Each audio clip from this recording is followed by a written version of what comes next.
মাহফুজ শপথ ভঙ্গ করেছে। মাহফুজ আলম বাংলাদেশের বর্তমান অন্তর্বর্তীকালীন সরকারের দায়িত্বে থাকার বিন্দুমাত্র অধিকার তার আর নেই। বাংলাদেশের জনগণের সাথে প্রতারণা করেছে, প্রহসন করেছে, মিথ্যাচার করেছে, ঘাপটি মারা একজন বিশেষ দালাল হিসাবে মাহফুজ তার নিজেকে নাম লেখিয়েছে। বাংলাদেশের মানুষ জুলাইয়ের অভ্যুত্থানে, জুলাইয়ের বিপ্লবে রক্ত দিয়েছে মাহফুজদের মতো গাদ্দারদেরকে বিনা টিকিটে, লাইসেন্স ছাড়া এই জায়গায় বসিয়ে রাখার জন্য না। বাংলাদেশের মানুষ পুঞ্জীবিত ক্ষোভ, বাংলাদেশের মানুষের উপরে অনৈর্যতা, 16 বছর পর্যন্ত আওয়ামী লীগের অত্যাচার, নির্যাতন, নিপীড়ন, শাহবাগে রঙ্গমঞ্চ তৈরি করে আলেমদেরকে ফাঁসি দেওয়া, ইসলামপন্থী রাজনীতিবিদদেরকে নস্যাৎ করার চক্রান্ত, দেশনেত্রী বেগম খালেদা জিয়াকে জেলে নেওয়া, অত্যাচার করা, বিভিন্ন আলেম, ওলামা, পীর, মাশায়েখ, ইসলামিক সমস্ত মানুষের উপরে জুলুম অত্যাচার করার পরিবর্তে তারা যে এই অত্যাচার করেছে তার বিপরীতে জনগণ ফুঁসে উঠেছে, ক্ষেপে উঠেছে। তারপরে এই 5ই আগস্ট জুলাই বিপ্লবের যে আমাদের বিপ্লব হয়েছে তার একটি সমাধান হয়েছে শেখ হাসিনা পতনের মাধ্যমে।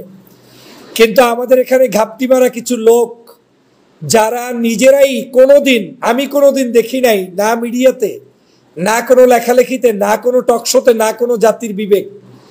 আমরা শুধুমাত্র দেশের স্বার্থে, জাতির স্বার্থে, ঐক্যের স্বার্থে ছাত্রদেরকে সম্মান জানিয়ে, যে ছাত্ররা জুলাই বিপ্লবে নেতৃত্ব দিয়েছে, এই নেতৃত্বের মধ্যে তারা যাদেরকে যেখানে সেট করে তারা সেখানে দায়িত্ব পালন করুক, আমাদের কোনো আপত্তি নাই। কিন্তু এত বড় একজন হিংসুটে, এত বড় একজন ছোট মানসিকতার মানুষ কি করে উপদেষ্টা পরিষদে এখন পর্যন্ত থাকে, যিনি উপদেষ্টা থাকা অবস্থায় শপথ ভঙ্গ করেছেন, সরাসরি হুমকি দিচ্ছেন, দেখে নেওয়ার হুমকি দিচ্ছেন। আপনারা নিশ্চয়ই স্ক্রিনশট দেখেছেন। ঢাকা বিশ্ববিদ্যালয়ের ছেলেদেরকে থ্রেট করতেছে, তারপরে তিনি দেখিয়ে দিবেন, বুঝিয়ে দিবেন, পাকিস্তানপন্থী বলে একটি গ্রুপকে ট্যাগ লাগিয়ে তাদেরকে এর চাইতেও ভয়াবহ ভোগান্তিতে পড়তে হবে। নতুন নতুন যে সকল অর্গানাইজেশন বিভিন্ন জায়গায় আন্দোলন করছে, সংগ্রাম করছে, তাদেরকে থ্রেট দিচ্ছে। এই লোকটিকে আদতেই বাংলাদেশের কোনো অবস্থায় এই মুহূর্তে দায়িত্ব তো দূরের কথা, এর কোনো জায়গায় থাকার অধিকার নেই, কারণ মানসিকভাবে সে অসুস্থ ছাড়া এই কথা বলতে পারে না। বাংলাদেশে যে কোনো রাজনীতিবিদ, যে কোনো ব্যক্তি, আমি সহ প্রত্যেকেরই সমালোচনাও থাকবে, আলোচনাও থাকবে, কিন্তু সেই সমালোচনার একটা ধরন থাকবে। সেই সমালোচনা মানুষ করবে করবে না সেটা বিবেচনা করে করবে। কিন্তু মাহফুজ আলমের ক্ষেত্রে যেটা ঘটেছে, সে যা যখন ইচ্ছা তখন বলছে, আর তার আশেপাশে কয়েকজনকে নিয়েছে, তারা ওইটাকে হুবহু সিন্ডিকেট আকারে কপি পেস্ট করে পোস্ট করা শুরু করছে এবং মনে করছে তারা জানি কি ফালাইছে। আমি তো এই বাংলাদেশে ছিলাম, এই গত কয়েকদিন আমি তো সরাসরি আন্দোলনের যোদ্ধা মাঠে ছিলাম, এই আওয়ামী লীগ বন্ধের নিষিদ্ধের দাবিতে মাঠে ছিলাম। আমি দেখেছি কার বাহুতে কতটুকু শক্তি। গতকালকে যদি ইসলামপন্থী রাজনৈতিক দলগুলোর সমর্থন না থাকতো তাহলে আন্দোলনই সফল হতো না। সারা বাংলাদেশের বিভিন্ন জায়গায় যত মিছিল হয়, মিটিং হয়, হয় জামাত শিবির করে, না হয় ইসলামী আন্দোলন করে, না হয় হয়তো বিএনপি করে, না হয় আরেকজনে করে। যদিও এই লীগ নিষিদ্ধর ক্ষেত্রে বিএনপিকে সরাসরি মাঠে দেখা যায়নি, কিন্তু বাকি যারা মাঠে ছিলেন তারা প্রত্যেকে হাজার হাজার লোক নিয়ে মাঠে ছিলেন। তো নিঃস্বার্থ একটি অ্যাক্টিভিটিসকে বিতর্কিত করতে নতুন করে পরের দিনই এই ধরনের আগুন ধরানো পোস্ট করা কার পক্ষে সাজায়, যে নিজে সংকীর্ণ। আমার তো মনে হয়েছে আজকের সারাদিন হাসনাত আবদুল্লাহকে আমাদের উচিত ছিল সংবর্ধিত করা, সম্মান জানানো, কংগ্রাচুলেট করা। আজকে সারাদিন সেই পোস্টটাকে ধ্বংস করার জন্যই, ওই যে বলে না মাস্টার মাইন্ড, আসলেই মাস্টার মাইন্ড, ক্রিমিনালের মাস্টার মাইন্ড। এই হাসনাত আবদুল্লাহ যাতে একটু প্রশংসার শিকার হতে না পারে, মানুষ যাতে তাকে নিয়ে পোস্ট না করে, আলেম ওলামারা যে এই আওয়ামী লীগকে বিতর্কিত, এই যে তাদেরকে নিষিদ্ধ করেছে, এই নিষিদ্ধতার ক্রেডিট যাতে ইসলামী আন্দোলন, জামাত শিবির, হেফাজতে ইসলাম, আলেমরা না পায়, এই জন্য ওনার মাথার মধ্যে শয়তানি ঢুকছে। শয়তান মাথায় ঢুকে ওনার কলম দিয়া এখন গুতাগুতি শুরু করাই দিয়ে এত বড় একটি মহা বিজয়কে, বিপ্লবকে বিতর্কিত করে রেখেছে এই মাহফুজ ক্রিমিনালি করে। এটা না বোঝার কিছু নাই, সহজলব্ধ কথা। এক ঢিলে 2-3টা পাখি উনি মারার জন্য মাঠে নেমেছেন। এক হচ্ছে উনি নিশ্চিত আমি জানি যে আমার এই কথা আপনার অনেকের পছন্দ হবে, আবার অনেকের হবে না। ওই হাসনাত আব্দুল্লাহকে স্বীকার করতে পারে না। হাসনাত আব্দুল্লাহ তো মানুষের পালস বুঝে কিছু অন্তত ভালো কাজ করার চেষ্টা করছেন। আমরা তাকে যতক্ষণ পর্যন্ত দেশপ্রেমিক থাকবে আমরা হেল্প করব, কোনো সন্দেহ নাই। কিন্তু হাসনাত আব্দুল্লাহ আমাদের দুলাভাইও না, আমাদের বেআইও না, আত্মীয় না। দেশপ্রেমিক হিসেবে দেশের স্বার্থে উনি চেয়েছেন আওয়ামী লীগের নিষিদ্ধ করতে। এই দাবিটা গণদাবি, আমরা তাকে সমর্থন জানিয়েছি। তো এই সমর্থনের জন্য তো লোকটাকে ক্রেডিট দেবা। আজকে তো এই মাহফুজের উচিত ছিল ফেসবুকে পোস্ট করে সবার আগে বলবে যে গতকালকের আওয়ামী লীগকে নিষিদ্ধ করার জন্য আমাদের ছোট ভাই হাসনাত আব্দুল্লাহ সহ বাংলাদেশের জামাত, শিবির, হেফাজত, চরমনাই, ইসলামী আন্দোলন এবং অন্যান্য যারাই জড়িত ছিলেন সবাইকে ধন্যবাদ। পারলে এই পোস্ট দেতা। এত সংকীর্ণ কেন? রাজনীতি কাকে নিয়ে করবা? ফেসিবাদের এই যে পতন হয়েছে, এই পতনে তোমার একজন আত্মীয় স্বজন, খালা, ফুফু, খালতো ভাই, ফুফাতো ভাই, চাচাতো ভাই দেখাতে পারবা যার একটা নখ পর্যন্ত কাটা গেছে? আর এই 16 বছরে জামাত ইসলামের কেন্দ্রীয় নেতা সহ শাহবাগে প্রায় 11 জন মানুষকে বিভিন্নভাবে জেলে নিয়ে কাউকে ফাঁসি দিয়ে ইনজেকশন মেরে হত্যা করেছে। খালেদা জিয়াকে 5 বছর পর্যন্ত আপনার বিভিন্ন মামলায় জর্জরিত করে জেলের মধ্যে গৃহবন্দী রেখেছে। আজকের লক্ষ লক্ষ নেতাকর্মীরা মামলার আসামি হয়েছে। মাহফুজকে জানতে চাই, 5ই আগস্টের পরে এখন পর্যন্ত বাংলাদেশের যতগুলো রাষ্ট্রদূত আছে, একটা রাষ্ট্রদূত পরিবর্তন করে দেশপ্রেমিক কোনো নাগরিক ঢুকিয়েছেন?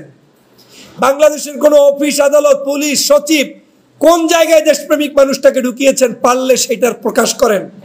বরং এও শুনেছি ফাইলগুলো আপনার কাছে গেলে তদন্ত করে আপনার ইউনিভার্সিটির কোন ছোট ভাই কোন দিন ডাইল খাইতে গিয়ে, ভাত খাইতে গিয়ে আলু ভর্তা নিয়ে আপনার সাথে মারামারি হয়েছে বা ঝগড়া হয়েছে, তার ফাইলটা আপনি আটকিয়ে দিয়েছেন। এটা তো সংকীর্ণতা।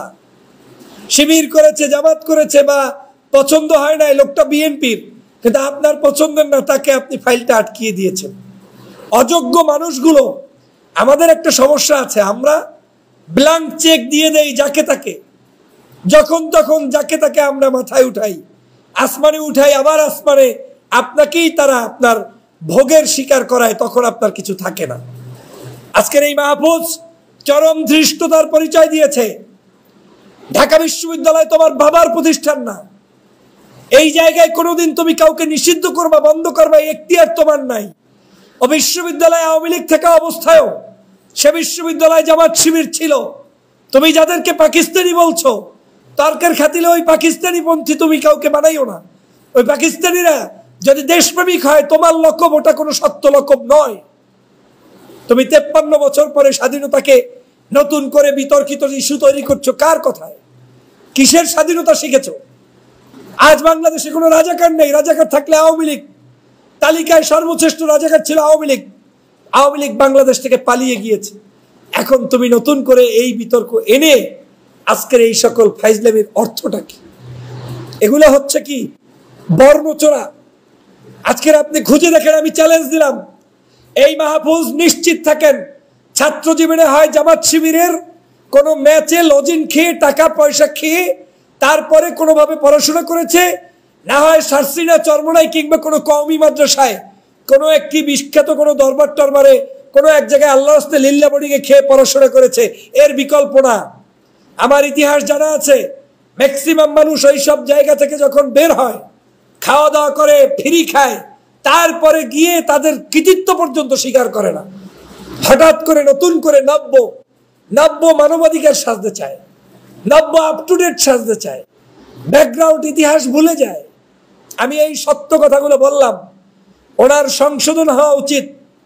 আপনি সেকুলারিজম সাজতে গিয়ে আপনার অস্তিত্বকে ভুলিন করে ফেলবেন। আপনি একটু নতুন কিছু সাজতে চান, নতুন কাকে নিয়ে সাজবেন?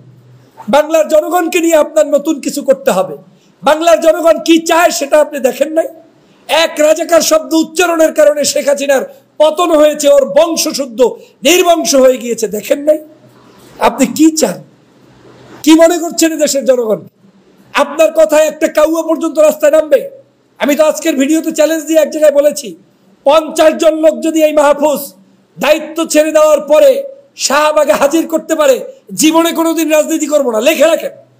এদেশের মানুষ এত পাগল না। হাসনাতের ডাকে সাড়া দিয়েছে।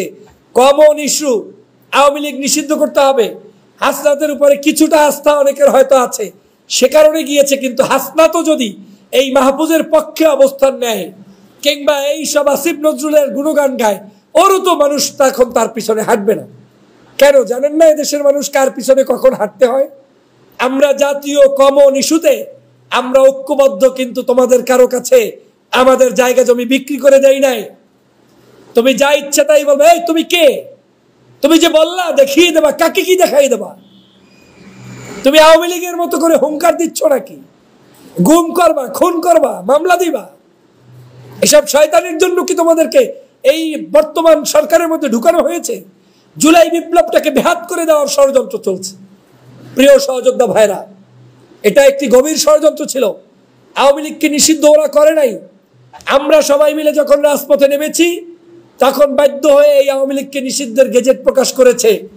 কিন্তু মনে মনে শয়তানি এবং শত্রুতা এবং এজেন্ডা বাস্তবায়ন করার কারণেই আজকের হাসনাতকে সংবর্ধনা না দিয়া, জামাত শিবিরকে প্রশংসা না কইরা, ইসলামী আন্দোলনকে প্রশংসা না কইরা, উল্টা এদের মধ্যে অনৈক্য তৈরির জন্য কোথাকার কোন বাসি ইস্যু, হাসিনার ইস্যু, সেই ইস্যুটাকে আবার সামনে নিয়ে আসছে এই ধান্দাবাজি। এই আওয়ামী লীগের ন্যারেটিভকে যারা বিশ্বাস করে তারা দেশপ্রেমিক নয়। আওয়ামী লীগ যেগুলো সাজিয়ে গুজিয়ে বলে গিয়েছে ওটার উপরে আপনার বিশ্বাস হবে না। আপনি কি বিশ্বাস করেন দেলোয়ার হোসেন সাঈদী 2 লক্ষ মানুষকে ধর্ষণ করেছে? এই অসভ্যরা তো সেটাই বলে গিয়েছে। আপনি কি বিশ্বাস করেন যে বাংলাদেশের যেই মানুষগুলোকে ফাঁসি দিয়েছে এই মানুষগুলো একটাও কোনো ওই অপরাধের সাথে ছিল? আন্দোলন সংগ্রামের পক্ষে বিপক্ষে মানুষ থাকতেই পারে। তুমি কে যে কাকে কি তওবা করতে হবে না মাপ চাইতে হবে? তুমি বলার কে? তোমাকে এই অধিকার কে দিয়েছে? বাংলাদেশের জনগণ যাদের পিছনে উর্বরতার সাথে লক্ষ লক্ষ জনতা তাদের পিছনে হাঁটছে, আর তুমি তাদেরকে বলছো তোমার চোখে বাজে না? এদেশের তাফসীর মাহফিলগুলো দেখে শিক্ষা হয় না? এদেশের আলেমদের মাহফিলগুলো দেখে শিক্ষা হয় না? সভা সমাবেশ থেকে শিক্ষা হয় না? গতকালকের আন্দোলন দেখে শিক্ষা হয় না? গতকালের আন্দোলনে তোমার একজন শালা বা দুলাবের নাম বলো যে লোক এইখানে ছিল, বলো। সমস্ত আন্দোলনটার মধ্যে ইসলামপন্থী রাজনৈতিক দল ছাড়া একটা মুনাফিকও ছিল না। তারপরেও আপনি নতুন করে ভেদাভেদ সৃষ্টি করবেন।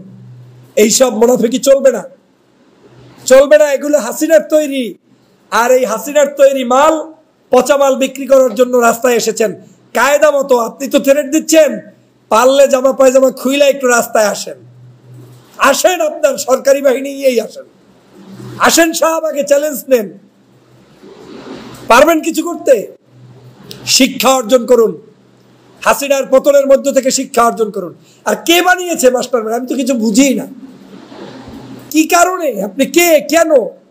আমার তো মনে হয়েছে কোনো একটা এজেন্সির গোয়েন্দা, কোনো একটি সংস্থার বিশেষ নিয়োগ পেয়ে গোপনে এই ধরনের বাবরি টাবরি রাখাইয়া, চুল টুল রাখাইয়া, ভব ঘুরে সাজাইয়া, নতুন কিছু সাহিত্যের বইটই হাতে তুলে দিয়ে আপনাকে এমনভাবে তৈরি করে দিয়েছে যাতে কিছু কিছু মানুষ আপনাকে পীর, সাধক, ধর্মেশ মনে করে নতুন আপনার দিনে এলাহি চালু করতে আসছেন। হ্যাঁ, আর আপনার সেই মুরিদগুলো নিয়ে আপনি একটা বিপ্লব দেখাই দিবেন।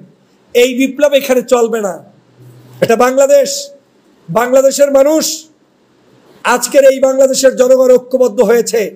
জনগণ বাংলাদেশের যারা, আজকে তো আপনাদের উচিত ছিল যেই মানুষগুলোকে হত্যা করেছে তাদের পরিবারগুলোর পাশে যাওয়া। আপনাদের উচিত ছিল জামাত শিবিরের যারা নেতাকর্মীরা গুম হয়েছে তাদের বাড়িঘরে যাওয়া। যেতে পেরেছেন?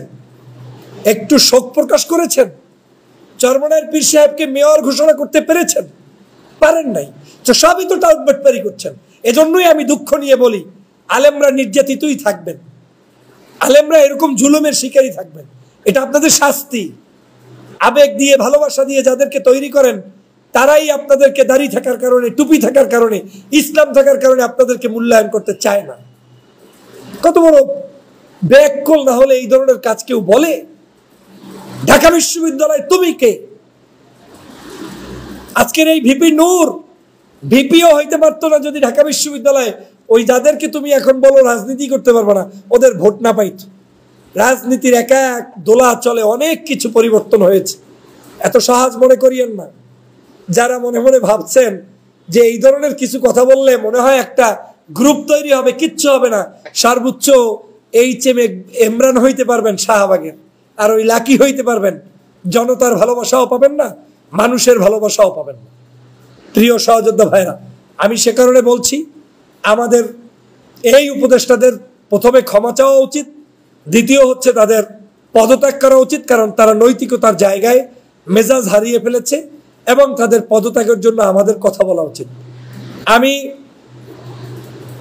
এই দেশের ঐক্য চাই বিদায় এখনো ওই রকম অ্যাগ্রেসিভ কোনো অ্যাক্টিভিটিসে যাচ্ছি না, কিন্তু প্রয়োজন বোধ করলে এই দুইজন ব্যক্তি যারা যারা ষড়যন্ত্রের সাথে জড়িত বলে মনে হচ্ছে তাদের ব্যাপারে আসিফ নজরুল কিংবা আপনাদের এই যে আমাদের মাহফুজ আলম, এদের পদত্যাগের জন্য প্রয়োজনে আমাদের আন্দোলন করতে হলে আন্দোলনও করব এবং সেটা নির্দলীয়